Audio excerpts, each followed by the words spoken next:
সবাইকে স্বাগতম জানাচ্ছি আমাদের ভিডিও সিরিজের 16 নম্বর পর্বে। তো অলরেডি আমরা 15টা পর্ব কভার করে ফেলেছি, ঠিক আছে। তো আজকের ভিডিওতে আমরা পড়বো অ্যাডার সম্পর্কে। তো অ্যাডার, আগে ফার্স্ট অফ অল আমাকে জানতে হবে যে অ্যাডার জিনিসটা আসলে কি। তো এখানে একটু খেয়াল করে দেখতে পারো, অ্যাড দেন এর সাথে কি আছে ইআর। তো এই শুধু অ্যাড মানে কি বলতো?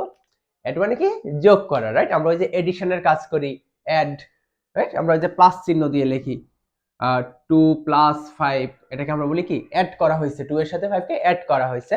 সো অ্যাড মানে কি যোগ করা। তাহলে অ্যাডার যে যোগ করে, আমরা বলি না ড্রাইভ, ড্রাইভ মানে কি গাড়ি চালানো, ড্রাইভার যে গাড়ি চালায়।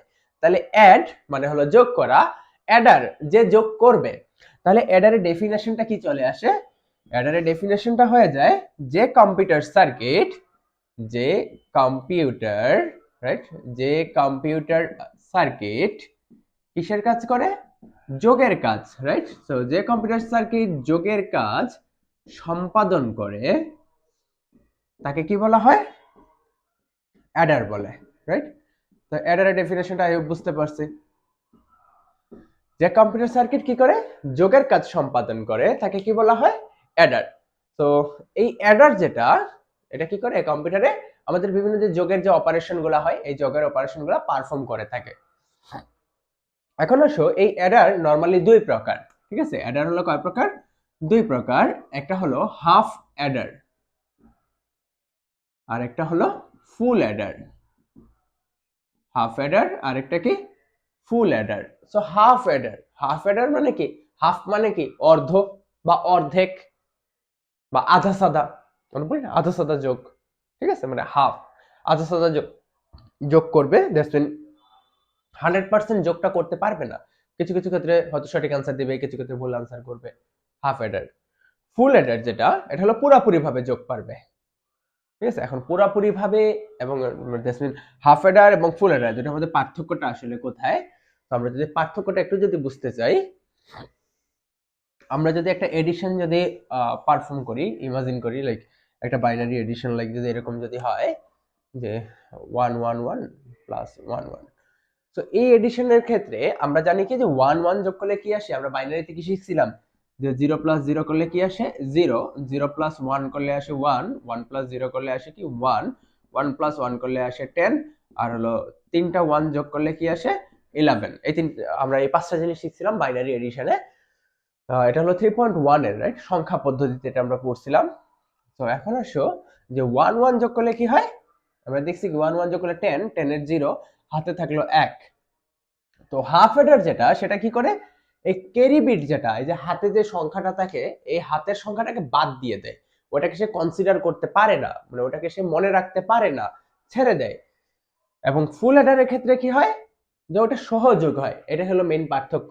তো এটাতে যদি আমরা যদি হাফ অ্যাডার যদি পারফর্ম করি, ঠিক আছে, হাফ অ্যাডার এডিশন যদি পারফর্ম করি, তাহলে এই যে হাতের এক যেটা আছে, এই হাতের এককে সে বাদ দিয়ে দিবে, ওই হাতের এককে সে ইগনোর করে দেয়, ঠিক আছে, যোগ করে না। তাহলে আবার 1 1 যোগ করলে কি হয়ে গেল? 0, আবারও থাকলো হাতের এক, ওই হাতের বিট, ক্যারি বিট যেটা, ক্যারি বিট গুলাকে ইগনোর করে দিল। তাহলে এই বিটটাও আর যোগ হলো না, তাহলে 1 নামলো। এটা কি সঠিক আনসার হয়েছে? হয় নাই, এটা কিন্তু ভুল হয়েছে আমার ম্যাথটা, রাইট? সো এটা কিন্তু অ্যাকচুয়ালি ম্যাথটা কি হতো? অ্যাকচুয়ালি আনসারটা হওয়ার কথা ছিল, এই যে যোগ যদি করি, দুইটা 1 যোগ করলে 0, হাতের 1, তিনটা 1 যোগ করলে আসে 11, 11 এর 1 হাতের 1, এখন হলো দুইটা 1 যোগ করলে 0, হাতের 1, এই 1টা নেমে যাবে। সো আনসার হওয়ার কথা কিন্তু 1010, কিন্তু এখানে কি আসছে? 100। তো এইখানে যেটা হয়েছে যে আমরা যেটা দেখলাম, এটাতে আমরা ফুল অ্যাডার অ্যাপ্লাই করছি নিচেরটাতে, উপরেরটাতে আমরা হাফ অ্যাডার অ্যাপ্লাই করছি। সো হাফ অ্যাডার যখন আমরা অ্যাপ্লাই করছি, তখন আমরা দেখলাম যে ক্যারি বিট গুলাকে সে কি করে? ইগনোর করে দেয়, বাদ দিয়ে দেয়। তো এট এ টাইম সে ম্যাক্সিমাম কয়টা বিট যোগ করতে পারতেছে? দুইটা। তিনটা ছিল তার কাছে, কিন্তু সে তিনটা যোগ না করে কি করছে? দুইটা যোগ করছে। এবং ফুল অ্যাডারের ক্ষেত্রে দেখা গেছে এই যে ক্যারি বিট সহ সে টোটাল কয়টা বিট যোগ করতে পারছে? তিনটা। তাহলে এখানে আমাকে মেইনলি মনে রাখতে হবে যে হাফ অ্যাডার এট এ টাইম মাত্র 2 বিট যোগ করতে পারে, এবং ফুল অ্যাডার কি করতে পারে? 3 বিট যোগ করতে পারে। তো এখন আসো আমরা প্রথমে হাফ অ্যাডার সম্পর্কে পড়বো।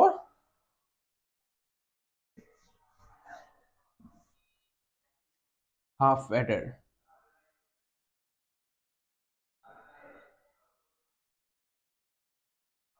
সো হাফ অ্যাডার আমরা কি বললাম যে হাফ অ্যাডার এট এ টাইম কয় বিট যোগ করতে পারে?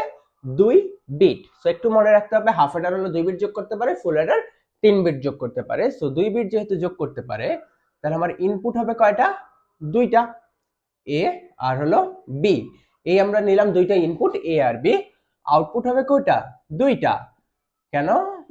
কজ হাফ অ্যাডারে যখন আমরা দুইটা নাম্বার যখন যোগ করি তাহলে একটা যোগফল বসে একটা আমাদের হাতে একটা নাম্বার থেকে যায়। সো যোগফলের জন্য সাম এস, আর হাতে যে নাম্বারটা থাকে সেটাকে বলা হয় ক্যারি। তাহলে এস আর C, S for sum, C for carry. So A B এই দুইটার জন্য আমাদের কম্বিনেশন হবে কয়টা? চারটা। ওই যে একটা জিরো একটা ওয়ান, একটা জিরো একটা ওয়ান, এর পাশে দুইটা জিরো দুইটা ওয়ান। সো জিরো জিরো যোগ করলে কি হয়? জিরো, হাতে কোনো সংখ্যা নাই, that's mean zero. Zero one যোগ করলে কি আসে? ওয়ান, হাতে কোনো সংখ্যা নাই, that's mean zero. One zero যোগ করলে ওয়ান, হাতে কিছু নাই, that's mean zero. One one যোগ করলে 10 আসে, আমরা দেখছিলাম রাইট? 10 কে আমরা কি বলছিলাম যে যোগফল জিরো এবং হাতে থাকে কি ওয়ান। ওই যে যোগ করার সময় আমরা কি করছিলাম? ওয়ান ওয়ান যোগ করলে তো 10 আসে, আমরা তো আর 10 লিখি না, আমরা কি করি? জিরো বসাই, হাতে রেখে দেই এক। তো এই কথাটাই আমরা লিখবো যে ওয়ান ওয়ান যোগ করলে যোগফল জিরো, হাতে থাকলো এক। ঠিক আছে? সো এই আমাদের সত্যক সারণী হয়ে গেল কিসের? হাফ অ্যাডারের। এখন আমাদেরকে কি করতে হবে? হাফ অ্যাডারের সার্কিট ডায়াগ্রাম যদি অঙ্কন করতে হয় সেক্ষেত্রে প্রথমে হাফ অ্যাডারের আমাকে ইকুয়েশন দুটো ফাইন্ড করে নিতে হবে। তো আউটপুটে আমরা জানি কি যে অলওয়েজ আউটপুটে যেটা থাকে সেটার ইকুয়েশন আমরা ফাইন্ড করি। তো এবার আউটপুটে কি আছে? এস আছে এবং সি আছে। সো এস এর ইকুয়েশনটা কি হবে?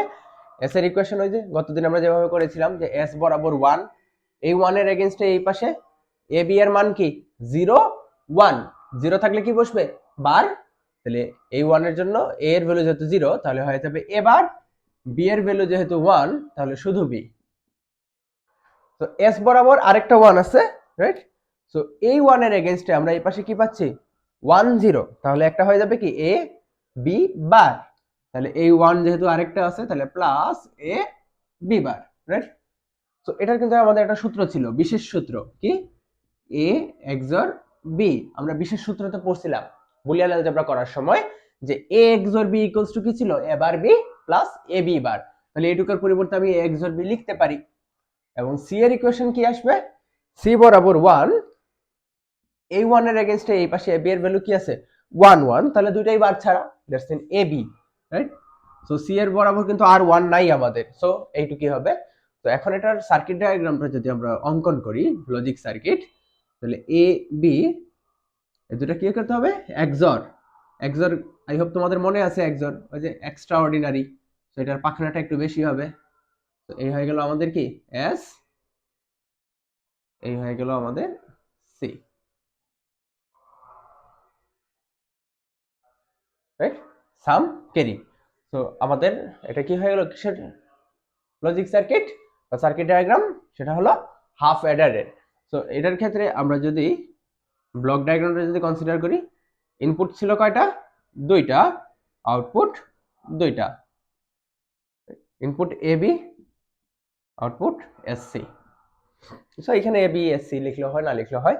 তো তোমাকে ব্লক ডায়াগ্রাম দেখে আইডেন্টিফাই করতে হবে যে দুইটা ইনপুট দুইটা আউটপুট কিসে থাকে? হাফ অ্যাডারে থাকে। তো আই হোপ এটা তোমাদের ক্লিয়ার হয়েছে। এটা এটা কি ছিল? হাফ অ্যাডারের লজিক সার্কিট অঙ্কন করো। অনেক সময় পরীক্ষায় এটা দেয়া থাকবে উদ্দীপকে, দিয়ে বলা হবে কি এই ফিগারটা দিয়ে তোমাকে বলা হবে এটা লজিক সার্কিট অঙ্কন করো। তখন তোমাকে এই যে সত্যক সারণী করে সমীকরণ নির্ণয় করে তারপরে এই চিত্রটা আঁকতে হবে। 3 মার্কের জন্য এটা নরমালি আসে। এখন আসো আমরা আরেকটা কোয়েশ্চেন যদি কনসিডার করি। এই হাফ অ্যাডার থেকে নরমালি কয়েক রকম ভাবে কোয়েশ্চেন আসে। তো এটার ক্ষেত্রে নরমালি আমাদের কিন্তু কোনো গেট স্পেসিফিক ভাবে বলে দিবে না যে এই গেট ব্যবহার করে চিত্রটা আঁকো বা এটা দিয়ে আঁকো, উল্লেখ থাকবে না। আরেকভাবে এই কোয়েশ্চেনটা আসে, সেটা হলো উদ্দীপকের মধ্যে এই যে দুইটা লজিক গেট, এই দুইটা লজিক গেট দেয়া থাকে, এই দুইটা গেট, ঠিক আছে? এই দুইটা গেট দিয়ে তোমাকে বলে দিবে যে চিত্র 1 এবং চিত্র 2 এই দুইটা মিলে কোন বর্তনীকে নির্দেশ করে, বা এই দুইটার সাহায্যে যুগের বর্তনী বাস্তবায়ন সম্ভব ব্যাখ্যা করো। এটা ছোট কোশ্চেন আসতে পারে। তো আমরা কিন্তু কি দেখলাম যে একটু আগে যে হাফ অ্যাডারে আমরা একটা এক্সর গেট একটা এন্ড গেট এই দুইটার সাহায্যে কি করতে পারি? হাফ অ্যাডারকে বাস্তবায়ন করতে পারি, রাইট? এটা হচ্ছে যদি কোয়েশ্চেন আসে যে তোমাকে বলে দিবে যে একটা এক্সর এবং একটা এন্ড গেট এই দুটোর সাহায্যে যোগের বর্তনী বাস্তবায়ন করো, তাহলে তুমি বুঝে নিবা যেটা তোমাকে হাফ অ্যাডার বাস্তবায়ন করতে বলছে এবং এটাই হবে आंसर। আনসার কিন্তু এইটাই, কিন্তু আইসিটির ক্ষেত্রে সমস্যা হয়ে যায় একটাই, যে কোয়েশ্চেনটা ক্যাচ করাটা, যে আসলে কোয়েশ্চেন কি চাচ্ছে, ঠিক আছে, কোয়েশ্চেন তোমাকে কি লিখতে বলছে এটা বোঝাটাই একটু টাফ হয়ে যায়।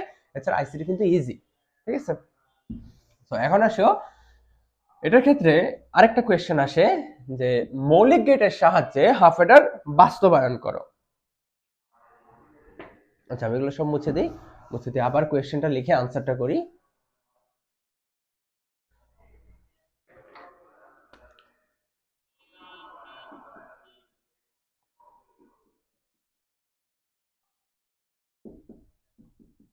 মৌলিক গেটের সাহায্যে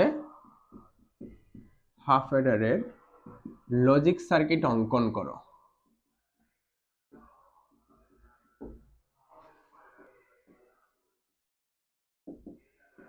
এই টাইপসের কোয়েশ্চেন আসতে পারে। তো মৌলিক গেট, রাইট, কোয়েশ্চেন কি বলছে, মৌলিক গেটের সাহায্যে। তো আমি একটু আগে যে চিত্রটা আঁকছিলাম ওইখানে একটা গেট ব্যবহার করছিলাম, এই যে এটা, রাইট, এক্সর গেট। এটা কি মৌলিক গেট ছিল? তা তো না, এটা কি ছিল, বিশেষ গেট। যৌগিক গেটের একটা টাইপ ছিল বিশেষ গেট, বিশেষ গেটের ছিল এটা। সো এই গেট তো ব্যবহার করা যাবে না, তাহলে যেহেতু বলছে মৌলিক গেট, তাহলে মৌলিক গেট ছিল কয়টা, তিনটা, AND gate, OR gate, NOT gate. ওই তিনটা গেট ব্যবহার করেই আমাকে এই হাফ অ্যাডারের চিত্রটা আঁকতে হবে। তাহলে এটা আমরা কিভাবে করব, প্রথমে আমরা হাফ অ্যাডারের শতক সারণী করব। সো ইনপুট আউটপুট, তো ইনপুট হবে দুইটা, এ আর হলো বি, আউটপুট হবে সাম ক্যারি। তো এ বি এর জন্য একটা 0 একটা 1, একটা 0 একটা 1, দুইটা 0 দুইটা 1, দেন সামের ভ্যালু কি হবে, ওই যে 0 0 যোগ করলে 0, হাতে কিছু নাই, সো 0 0 1 যোগ করলে 1, 0 যোগ করলে 1, হাতে 0 1 1 যোগ করলে 0, ক্যারি 1। তো ভ্যালুগুলো বসায় নিলাম। এখন সামের ইকুয়েশন নির্ণয় করব, s ইকুয়ালস টু, ওই যে s বরাবর 1, এই 1 এর এগেইনস্ট কি আছে 0 1, তাহলে a এর ভ্যালু যদি 0, তাহলে এবার b এর ভ্যালু 1, তাহলে b, তাহলে এবার b, s বরাবর আরেকটা 1 আছে, সো প্লাস এই 1 এর জন্য কি আছে 1 0, তাহলে a বরাবর যেহেতু 1, তাহলে শুধু a, b বরাবর কি আছে, b এর ভ্যালু আছে 0, সো এটা হয়ে যাবে কি b বার। দেন c এর ইকুয়েশন কি হয়ে যাবে, c বরাবর 1, এই 1 এর এগেইনস্টে a b এর ভ্যালু কি আছে 1 1, তাহলে এটা হয়ে যাবে দুটাই বার ছাড়া a b। ওকে, তো এই হলো কি আমাদের ইকুয়েশনটা। এবার কিন্তু আমরা এটার ওই যে সূত্রটা লিখি নাই, রাইট, একটু আগে যে আমরা হাফ অ্যাডার করলাম তখন আমরা কি করেছিলাম, এটার সূত্রটা লিখে দিয়েছিলাম a XOR b। এবার আমরা সূত্র লিখবো না, ডাইরেক্টলি চিত্রতে চলে যাব। সূত্র লিখে দিলে তো বিশেষ গেট লাগবে আমার চিত্র ড্র করতে। সো এবার দেখো এ বার, সো এ থেকে কানেকশন নিয়ে নট গেট দিয়ে পাস করলাম, হয়ে গেল কি এ বার, ওটার সাথে কি আছে বি গুণ আকারে, তাহলে এন গেট দিয়ে পাস করলাম, হয়ে গেল কি এ বার B, A B bar, so এ থেকে কানেকশন নিলাম বি বার, বি থেকে কানেকশন নিয়ে নট গেট দিয়ে পাস করলাম, বি বার, এই দুটাকে একটা এন গেট দিয়ে পাস করলাম, হয়ে গেল কি এ বি বার। দেন এই দুটাকে যদি আমি কাছাকাছি নিয়ে এসে একটা অর গেট দিয়ে পাস করি, তাহলে কি হয়ে যাবে, এই দুটো যোগ হয়ে যাবে, এ বার B plus A B bar. Then C এর জন্য আমরা কি করব, এ আর বি থেকে কানেকশন নিয়ে কি করব, এন গেট দিয়ে পাস করে দিব, তাহলে হয়ে যাবে কি এ বি।